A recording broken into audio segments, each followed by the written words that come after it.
find the sum 3 and 1/8 plus 3/4 plus negative 2 and 1/6. Let's just do the first part first. It's pretty straightforward.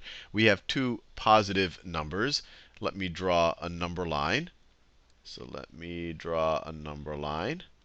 And I'll try to focus in. So we're going to start at 3 and 1/8. So let's make this 0. So you have 1, 2, 3, and then you have 4. 3 and 1/8 is going to be right about there. So let me just draw its absolute value. So this 3 and 1/8, 3 and 1/8 is going to be 3 and 1/8 to the right of 0. So it's going to be exactly that distance from 0 to the right. So this right here, the length of this arrow, you could view it as 3 and 1/8.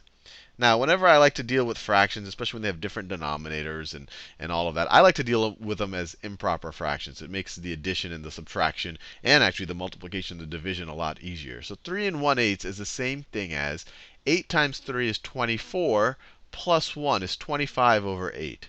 So this is 25 over 8, which is the same thing as 3 and 1/8. Another way to think about it, 3 is 24 over 8, and then you add 1/8 to that, so you get 25 over 8. So this is our starting point. Now, to that, we're going to add 3/4. We are going to add 3/4. So we're going to move another 3/4.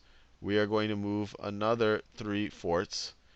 It's hard drawing these arrows. We're going to move another 3/4 to the right. So this right here, the length of this that we're moving to the right is 3/4. So plus 3/4. Now, where does this put us? Well, both of these are positive integers, so we can just add them. We just have to find a like denominator. So we have 25 over 8. We have 25 over 8 plus 3/4. That's the same thing as, we need to find a common denominator here. The common denominator, or the least common multiple of 4 and 8, is 8. So it's going to be something over 8. To get from 4 to 8, we multiply by 2, so we have to multiply 3 by 2 as well. So you get 6. So 3/4 is the same thing as 6/8. If we have 25/8 and we're adding 6/8 to that, that gives us 25 plus 6 is 31 over 8. So this number right over here, this number right over here is 31 over 8. 31 over 8. And it makes sense because 32 over 8 would be 4. So it should be a little bit less than 4. So this number right over here, this number right over here is 31 over 8. Or the length of this arrow, the absolute value of that number is 31 over 8.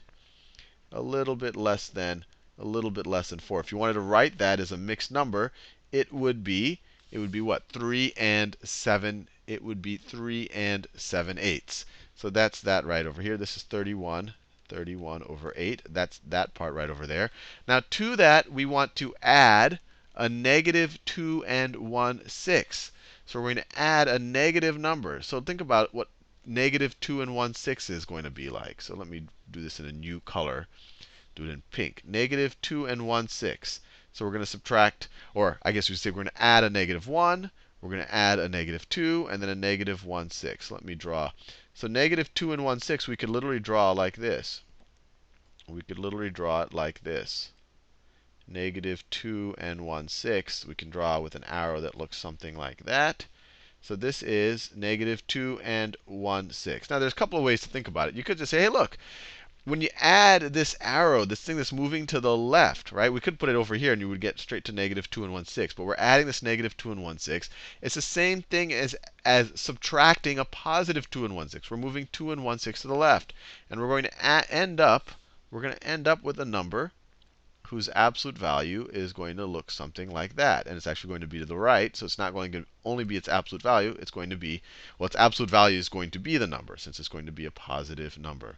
So let's just think about what it is. This value right here, which is going to be the answer to our problem, is just going to be the difference of 31 over 8 and 2 and 1/6. And it's the positive difference because we're dealing with a positive number. So we just take 31 over 8, and from that we will subtract 2 and 1/6.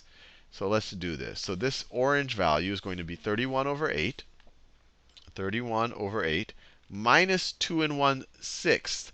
So 2 and 1/6 is the same thing as 6 times 2 is 12 plus 1 is 13. Minus 13 over 6. And this is equal to, once again, we need to get a common denominator over here. And it looks like 24 will be the common denominator. 24. And let me make it very clear.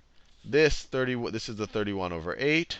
And this is the 2 and 1/6. This right here is the 2 and 1/6.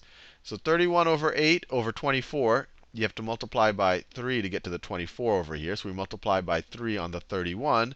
That gives us 93. And then to go from 6 to 24, you have to multiply by 4. Let me do that in another color. You have to multiply it by 4. So we have to multiply by 4 up here as well. So 4 times 13, let's see, 4 times 10 is 40. 4 times 3 is 12, so that's 52. So this is going to be equal to 93 minus 52 over 24. And that is, so 93 minus 52. 3 minus 2 is 1. 9 minus 5 is 4. So it is 41 over 24, and positive. And you can see that here just by looking at the number line. This right here is 41 over 24. And it should be a little bit less than 2, because 2 would be 48 over 24. So this would be 48 over 24, and it makes sense that we're a little bit less than that.